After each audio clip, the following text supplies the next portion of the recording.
Due to the CDC guidelines and the COVID-19 public health advisories for social distancing, this morning's Board of Directors meeting is open and limited to members of the board, key staff members, and observers that are seated at social distances. This meeting is being recorded, and the video will be posted on the community website for member viewing. This past week, we celebrated Memorial Day to honor our veterans who paid the ultimate price for their service. We also honored all those who have passed away from the coronavirus. So this morning, as we honor America, please join me in standing for the Pledge of Allegiance and then a moment of silence to remember those who are serving in uniform and those who have been affected by the COVID virus. I pledge allegiance to the flag of the United States of America and to the republic for which it stands, one nation, under God, indivisible, with liberty and justice for all.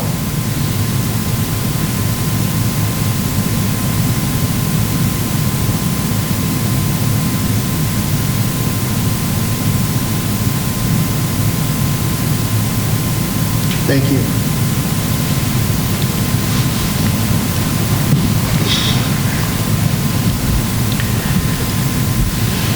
Pat, please call the roll of the board members. Mr. Birdsall.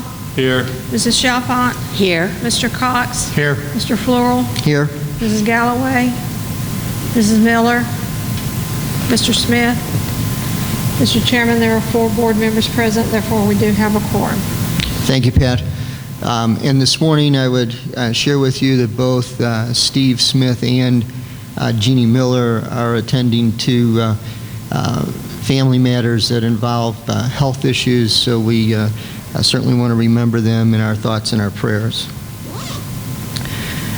First item on the agenda is, may I have a motion to approve the minutes of the prior board meeting held on April 23rd, 2020? So moved. Do I have a second? I'll second. Is there any discussion? All those in favor say aye. Aye. Opposed, say nay. Board minutes for the April 23rd meeting are approved. This morning in the audience, we have a distinguished guest. Our Cumberland County Mayor, Alan Foster, is here. And so, Mayor, I would invite you to share any comments that you might have. How are we supposed to work this with the little baggie? Does that come off? Or? Actually, you'll hear right through it. Yeah. But you want to raise it probably a little bit. So that... Can you hear me now? Are we good? That may not be possible with this little thing. Test. There, yeah, you're going to have to get closer to it. Let's see if this. This is always a problem, believe it or not. How about now? Better. Good. Okay, I'll try to keep my face close to this. I want to say thank you all for inviting me out here today. I guess this is the first open meeting since the last time I was here, so I appreciate this opportunity, as it has been a while since I've talked in public, so if I go too long, just throw something at me. You know how we are. Sometimes we just like to talk when we get a microphone, but it is good to get out again while we're following these guidelines, and it's good to see you all. Just have a few items of interest. The first topic, of course, would be the COVID-19 pandemic. As it relates to county buildings, our county buildings are back open, and we are practicing the distancing and the safety guidelines that the governor has put out. Interesting fact, the first weekend we reopened, the employees of the clerk and registrar's office were actually going to the door, getting paperwork, taking it back to the offices, doing it and taking the paperwork back to the people that needed the service. Sometimes that took 2 or 3 trips, so there was a real issue there for a while. And on the Monday and Tuesday, when we opened up back that way, there were over 900 renewals done both of those days. So there were people calling what's happening on the courthouse lawn and everything, and it was people renewing tags. But it has slowed down. The buildings are open now. We've still got some signage for the distancing and plexiglass up and things like that. So we are open for business, and there's not a huge crowd, so it's good. We do ask if you come to try to follow the governor's guidelines. Our animal shelter is now open for adoptions again. It was by appointment only, but it's open now. And we are beginning to schedule compliant events at the community complex. It had been closed for quite some time. Our next county government meetings are going to be held in person as well, and we will be under the similar guidelines as you have here today. The most recent COVID-19 statistics from yesterday, in case you haven't heard, this is for Cumberland County only. We had 38 active cases, and that was no change from the previous day. 111 total residents of Cumberland County have tested positive over time. The 38 are those that still have it. 72 have recovered, that was no change, and we have had one death that's been reported. 3,576 negative tests and a total of 3,687 have been tested in total. That means we're actually a leader, and not just in the Upper Cumberland, but in the state. Our per capita is very high, so we're doing a good job here with testing. Just over 3% of those that have been tested were positive. So if out of all those numbers, if 97% were negative that went and got tested. 6.18% of the residents of Cumberland County have chosen to be tested, and 0.19% of those residents have been positive. So well less than 1% of the residents of Cumberland County have tested positive, and 0.06% of the residents of Cumberland County have an active case. So out of the almost 60,000 here, 0.06% are active. I have had a lot of requests for more specific data. All I can say is the state won't give it to me either. If you go online and see what they have presented there, that's all I have access to. I literally have nothing else. I get a lot of requests about tightening or loosening. You know, some people really feel we should loosen the restrictions. Others really feel we should tighten them. Under the Tennessee Code annotated, the state laws, and the Attorney General's opinion, all of the governor's executive orders have the force of law. There is no ability to add to or take from those. We have 95 counties here in the state of Tennessee. 89 of those counties have state-ran health departments, and the other 6 have county-ran health departments. Cumberland County is one of the 89 that has a health department ran by the state of Tennessee. So the governor has chosen to allow the other 6 to have a little more freedom in reopening than the 89. So if somebody says, you know, the mayor's not telling you the truth, I see Knoxville has this, or Chattanooga, it's because they're one of the 6 that the governor has given a little more freedom. If he hadn't have given them that freedom, they would have to do exactly what he says as well. Free masks. The county health department is giving away free masks, 1 per each individual in your household. You can get those from 8 to 4:30, Monday through Friday. And I have one here. Does anybody want this one? You're welcome to it. No, but they are free. A couple other items. Our Veteran Services Officer is retiring. His name is Bill Ward. He's been a great asset to our community, to Cumberland County. He came in at a tough time and has done a really good job for us. We think we have likely found a replacement, and I hope to have that hire in place by the June commission meeting. Last thing is the census. You're probably tired of hearing me talk about the census. You may have seen me on some billboards or heard radio commercials, but the census really is important to you and to me and to this county. From funding to representation, it matters if you fill it out. So please fill out your form, go online to 2020census.gov or call 844-330-2020 and get counted today. That will help Cumberland County. I want to thank the Fairfield Glade Government Relations Committee. We have managed to stay in touch during this pandemic on a weekly basis, and I think that's important. So I appreciate the efforts that that committee has made to keep in touch. I believe it's important. I am honored to be your mayor. I appreciate the honor that is, and if you have any questions, I will be glad to answer them or give it a try. Yes.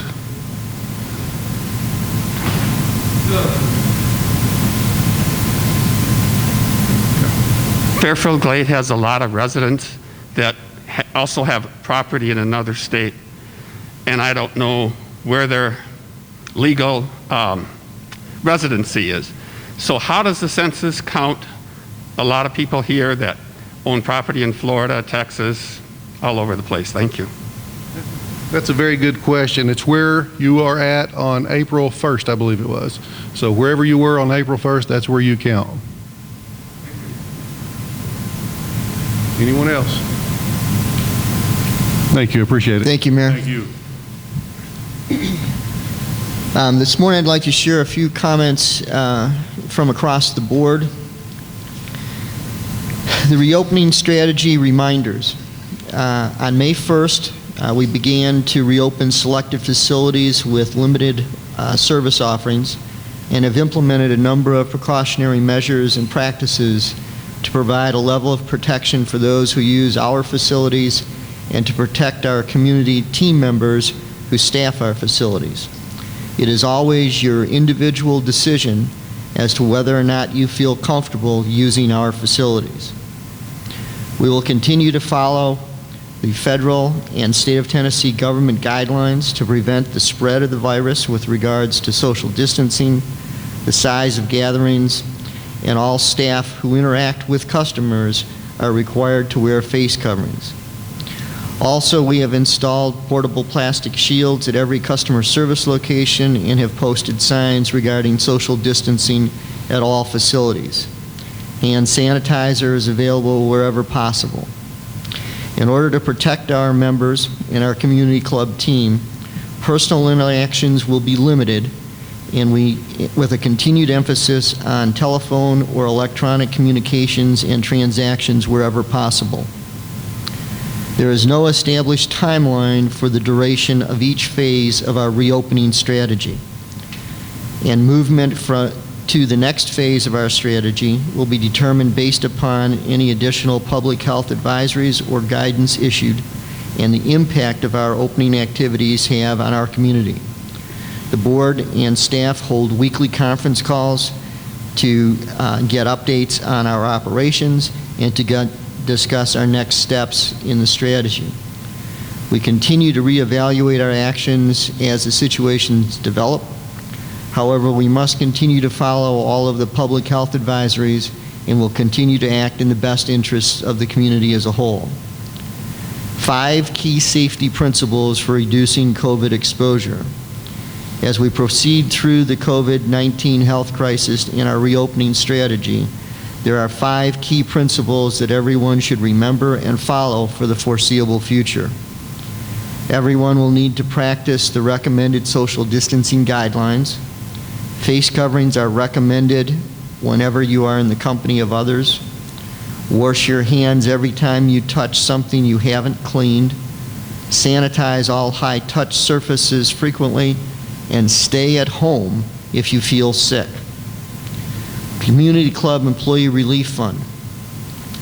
Since our COVID-19 update on April 9th, when we shared information regarding the Community Club's Employee Relief Fund and provided information on how Community Club members could make donations, a total of $19,735 has been donated by over 130 members of the Community Club. On behalf of all of the Community Club team members, a sincere thank you to everyone who has made a contribution.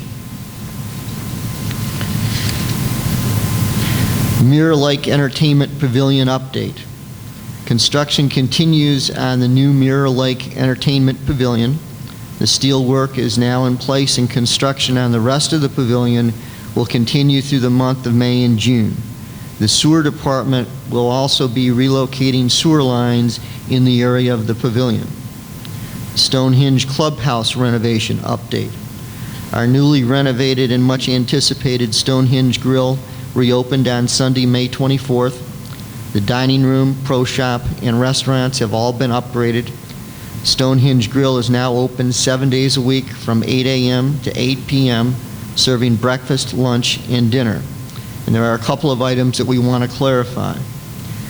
The Stonehenge Grill deck area will be first come, first serve until 5 p.m. to accommodate golfers. Social distancing will be in place, so some tables will not be available for service. Reservations are required at all times for indoor and undercover seating and after 5 p.m. on the deck area to help in monitoring social distancing. While restaurants are allowed to open at 100%, they are still required to practice social distancing, and tables must be 6 feet apart. As with most restaurants, the Stonehenge Grill cannot accommodate 100% occupancy and comply with the social distancing rules. So our guest seating capacity is reduced to approximately 60%. The Phase 2 kitchen and exterior renovation project is in the planning process, and the Major Capital Projects Committee expects architectural drawings to be presented for review late this summer. The project is scheduled to go out to bid in August. The Racket Center renovation update. The Major Capital Projects Committee is currently working with the project architect and the low bid contractor from the initial plans to come up with other options to both achieve our goals while lowering costs. And we should have revised plans and cost estimates for review sometime in June. The Robin Hood Park expansion update. Initial clearing and the Phase 1 planning process are on hold pending the outcome of our 2020-2021 financial strategy review meeting, which is scheduled for later this month. And the Peavine Road construction in the area will dictate the timing on that. And those are my comments from across the board. And with that, Bob, the General Manager's report. Okay, thank you.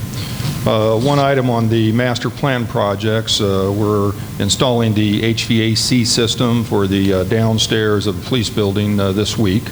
And then really the only thing that's left to be done on that project is sealing and striping the parking lot, and we may have to pave some areas there. So we should have that project totally finished by the end of this calendar year. Other items, year-to-date golf rounds for 2020 were about 6,300, remembering that we closed all the amenities on March 21st, so we had no activity in the month of April, which is usually a pretty good month. The normal budget through this year would be a lot higher, so there were 17,800 rounds less than budget and 17,600 rounds less than 2019. And again, that's primarily due to closing the golf courses March 21st through the end of April. Average rounds per course per day open were 70 for this year compared to 86 for 2019. Overall operations since May 1st are going quite well. Our members and guests are practicing social distancing, so it appears to be working quite well. So we're pleased with that and pleased to be back in business. Thank you. Thank you, Bob. And Diana has got a few comments with regards to the resort update. Good morning, ladies and gentlemen. During the quarantine for the coronavirus, our timeshare engineers and maintenance teams have been very busy. We have added new playground and athletic equipment to Wellington, Stonecastle, and Laurel Ridge associations, costing $372,000. We have enhanced our properties by adding a sports court where guests can play any sports game that requires a court. We have added new decking to the resort at Nottingham and Wellington Place, costing $425,000. We've pressure washed 4 of the associations and repaved each of the 8 association timeshares, costing approximately $450,000. These $1.2 million enhancements not only increase the value of our timeshares, but provide an increased value to each of us as homeowners in Fairfield Glade. On June 1st, our first guests will return to the timeshares where numerous health and safety precautions have been implemented. Each unit has been cleaned using the most state-of-the-art sanitizing products and procedures that are available. In addition, as we are only opening at 20 to 30% of our regular inventory being used, units will not be used consecutively, and additional sanitizers are now a part of all the materials that were provided to our guests. We are happy to be a contributing member of the community club and know that the $767,000 that we pay to the HOA, the $104,000 that we pay toward the sewer, and $100,000 that we pay for the pool to our amenities make us a positive asset to the club. Thank you. Thank you, Diana. The next item on the agenda is the architectural control update. Sam McAdoo. Thank you. The architectural controls report for the month of May is or April is as follows. Miscellaneous approvals, which is changes to established homes, through April 2020 is 545. Through April of 2019 is 504. New homes approved, including manufactured homes, is 28 through April 2020 and 33 through April 2019. Any questions? Yes, sir. Can you give us an update on the leaf dump?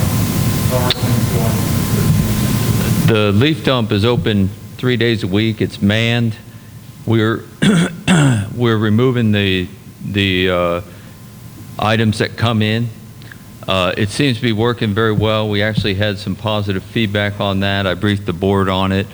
We're going to continue to do that through the summer and evaluate it. We are not burning any longer, and we are limiting the input that comes in. We're controlling contractors and homeowners and the items that come in. So it seems to be working very well. We've actually had quite a few positive reports from it. So, any other questions? Thank you. Thank you, Sam. The next item is Denise is going to provide us with the financial update. Good morning. Good morning. All right, so our financial report for April. If you have state down. and Better? There you go. Yeah. Okay. I feel funny with my back to the crowd. I know it. Let me see if I can turn around a little bit. Okay. If you've got your reports in front of you, if you look at the balance sheet, you'll see that our cash and cash equivalents for sewer is at $2.6 million. Our capital funds is $2.1 million, and for operating it is $2.15 million. And if you look down to the bottom, you'll see the breakdown of cash funds. So if you want to see how that money is allocated between the different funds, you can see the breakout below. For property, plant, and equipment, we have $10.9 million in sewer and $35.9 in capital. Members' equity for sewer is $13.3 million, and for capital funds, it is $35.8 million, and we have a negative $295,000 in operating funds. And that is normal when we're moving money between the different funds. And also, we've been at a little bit of a loss due to the COVID-19. Our revenue is down. So if we flip over to the cash flow statement, you'll see that POA has actually got a $627,000 positive result with a $271,000 net variance, positive variance. Capital income is positive $1 million. If you come down to the subtotal for amenities, you'll see that we are at a negative $1.38 million, with actually $1 million of that subsidy to golf. Since golf, we were no revenue. That's a negative variance of $359,000. And then if you come over to cash flow, you'll see that cash flow is a negative $2.7 million. And I forgot to mention that $1.5 million positive is up on POA. For POAs and amenities combined, we are at a negative $753,000 with a negative variance of $87,800. Net capital income is at a positive $990,000, and negative for cash flow $1.2 million. If you look at those two numbers, you'll see that there's for our cash flow, $753,000 is from operating, and $452,000 of that negative 1.2 is from capital.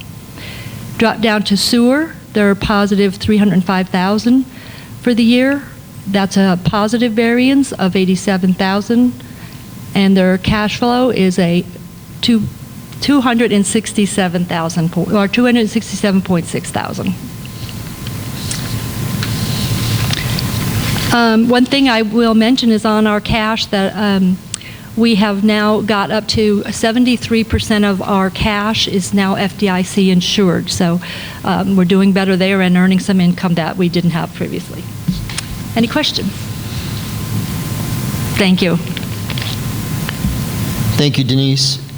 We have added to our agenda for each month, last month and this month and going forward, Bruce is going to provide a treasurer's perspective of where we are and what we're doing each month as we move through the rest of the year, given the impacts of the COVID-19. And so, Bruce.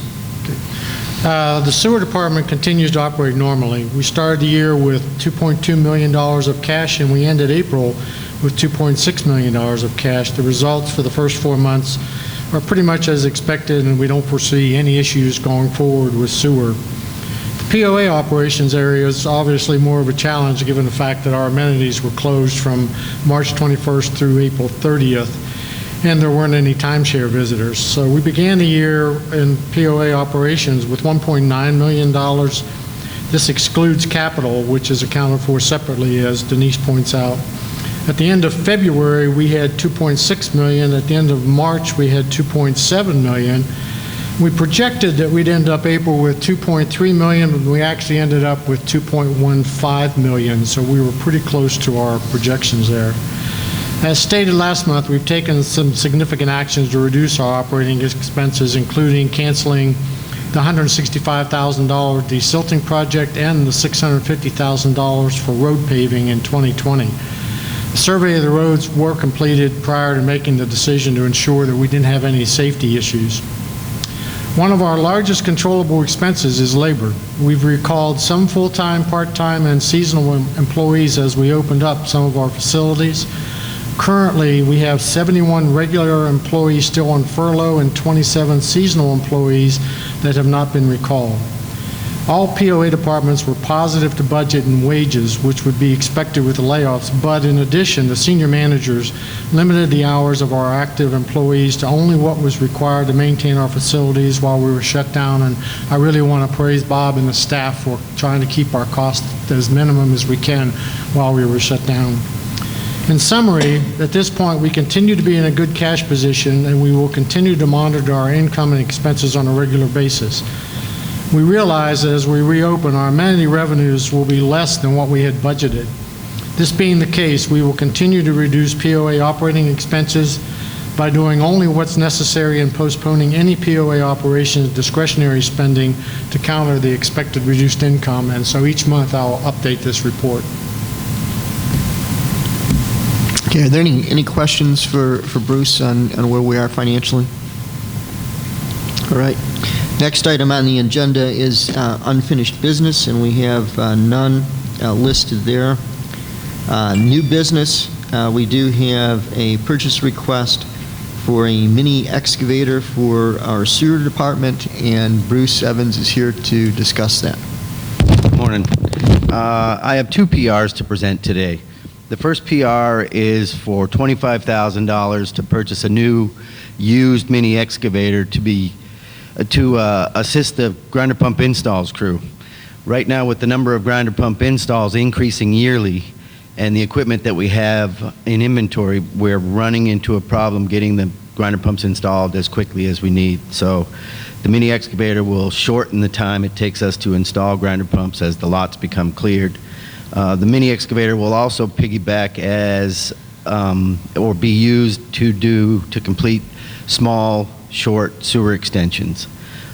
We do have plans to hire 2 additional staff who will be doing the sewer extensions, but that will be sometime down in the future. So First PR for $25,000 will be a used mini excavator. I haven't got bids yet, but I'm quite confident I can find the mini excavator for the budget. The second PR is for the relocation of a sewer line. 2 months ago, we secured Fields Engineering to do a feasibility study, to see if the mall pump station located behind the mall